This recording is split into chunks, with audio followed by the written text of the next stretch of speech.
श्री स्वामी समर्थ. श्रीमंत मालोजी राजे यांना आपल्याला मुलगा व्हावा अशी खूप इच्छा होती.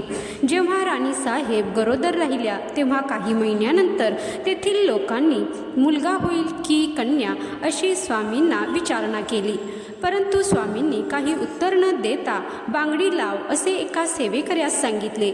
तेव्हा मुलगी होणार असा स्पष्ट संकेत स्वामींनी दिला आणि पुढे त्याचप्रमाणे घडले. पुढे दुसऱ्या वेळेला जेव्हा राणी साहेब पुन्हा गरोदर राहिल्या तेव्हा सुद्धा काही लोकांनी स्वामींना वरील प्रश्न विचारला. तेव्हा स्वामींनी सर्वांकडे बघितले आणि ते जिथे बसलेले होते त्या जागेवरून उठून चुलीजवळ जाऊन बसले.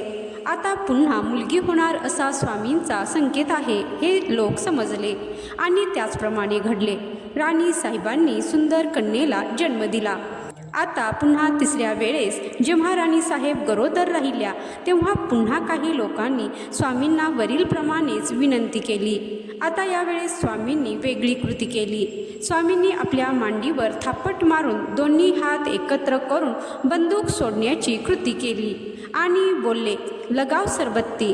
यावेळेस सर्वांना समजले की मुलगा होणार आहे आणि पुढे त्याप्रमाणे घडले देखील. स्वामींच्या संकेताप्रमाणे राणी साहेबांनी मुलाला जन्म दिला आणि हेच ते श्रीमंत शहाजी महाराज जे पुढे मालोजी राजे नंतर अक्कलकोटच्या गादीवर विराजमान झाले. तर मंडळी, या कथेचा बोध हाच की आपल्याला जे भेटले आहे, भेटत आहे व भेटणार आहे तो स्वामींचा प्रसाद आहे हे कायम लक्षात ठेवा आणि स्वामींवर विश्वास ठेवा.